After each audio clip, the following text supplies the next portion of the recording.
Ya, aku tahu beg ataupun hard case daripada Semiriti ni harga dia mahal. Tapi kalau kau fikir secara logika, luar kotak sikit.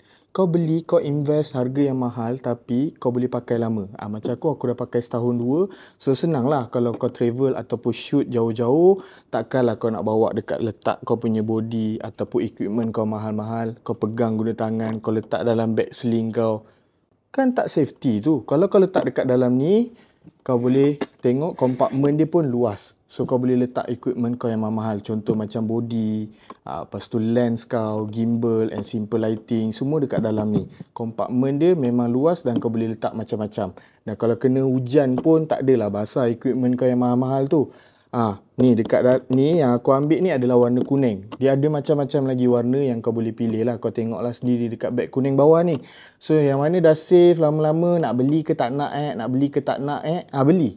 Beli. Jangan fikir lama-lama sebab kalau stok dia habis, tunggu dia restock, benda tu lagi lambat lah sampai dekat rumah kau. So mana kau nak dapatkan, kau tengok link kat bawah ni, kau tengoklah warna apa yang kau nak.